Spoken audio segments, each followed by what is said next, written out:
ढोल की ते फिर ग्रैंड ढोल की मिलाद ओए होए अल्लाह मिलाद ओ मैं पागल सारी बगैरतें और बीच में मिलाद ये शैतान की टूटियां नहीं है, ये शैतान के कुएं हैं। कवाली नाइट, बॉलीवुड नाइट, मायो मेहंदी लगवाई, फिर मेहंदी, पहले मेहंदी लगवाई फिर मेहंदी, बारात लो तो इससे पहले भी बारात लगवाई कर लेना था एक आधा फंक्शन और शादी दावत कैसी शादी दावत है, बंदा ही कोई नहीं, जरूरत ही नहीं। प्लीज बता दो कि दूल्हे मियाँ है कहाँ पे। अभी इंतजार करो। कितना लंबा?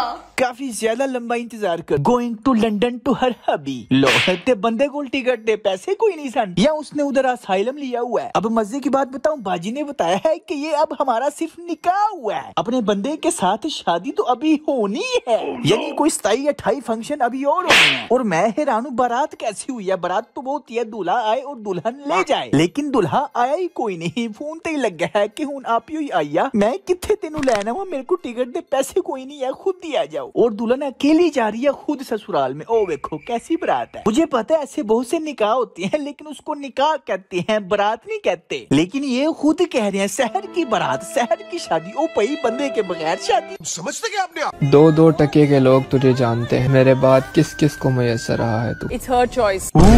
खबरदार तुमने कैन बाजी को 2 टके का कहा, अरे 15 लाख का तो उसका नाक की है सिर्फ। मेरी नाक जो है वो 15 लाख की है। वैसे ओके ठीक है, अब तो वो 2 टके के लोगों को मुयस्सर है, लेकिन पहले वो तुझे मुयस्सर थी, तो फिर तू कितने टके का हुआ तकरीबन? अंदाजन दस दो यार, कोई गल नहीं। यही तो वो नहीं बता। दोस्तों ये आजकल के सो कॉल्ड सेलिब्रिटीज की आपस में रेस लगी होती है कि मेरी शादी सबसे अनोखी होगी, तू इतना पैसा लाया मैं इतना लाऊंगा, तू इतने फंक्शन किया मैं उससे ज्यादा करूंगी। बिजनेस। जैसे जैसे वक्त गुजर रहा है और जैसे जैसे इनकी शादियां हो रही हैं, आए दिन हर नमूने के काम अजीबो मरीज हैं। अब देखो वाहिद शादी हुई है जिसमें दूल्हा ही कोई नहीं। इतना गलत कैसे हो सकता है भाई?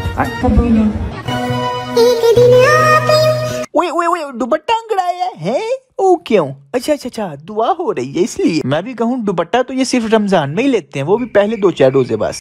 यहाँ पे आप पॉइंट को समझे, पॉइंट को, बस शौक है, शौक शोशा करने का, तशहीर करने का, अपनी नुमाइश करने का, लोगों के सामने दिखावा करने का। आ देखो इतना पैसा, ये देखो मैं सबसे प्यारी लग रही हूँ। हालांकि जैसी सिचुएशन थी सिंपल निकाह होता तो दौड़ जाती लंदन, लेकिन नहीं, बस अपनी नुमाइश करने के लिए ख्वाहिशों के पुजारी 13-14 फंक्शन अब किया और 35-36 बाद में करेंगे। और आपको पता ये सब कुछ हो क्यों रहा है? बस देखो देखी हो रहा है। बस जिसका बस चल रहा है और जिसके पास पैसा है वो यही कर रहा है। और जो लोग इनको फॉलो करते हैं उनके पास पैसा है या नहीं है, लेकिन ख्वाहिशात उनकी यही है, स्टैंडर्ड उनका यही बन चुका है। अब क्यों आजकल के निबियां यूथ सिर्फ देखो देखी खुद को ख्वाहिशात के पुजारी बना रहे हैं, और कख कंडा नहीं रहा इनके पास। इतनी तो ताकत है, अपनी ख्वाहिशात पे काबू कोई नहीं। कामयाब भाई वही है जिसने अपनी ख्वाहिशात पे काबू पा लिया। इसलिए आई रिक्वेस्ट, इस तरह के सर्कस के बांदरों की हौसला अफजाई ना किया करो, डीमोटिवेट किया करो, ठीक है ना? बस।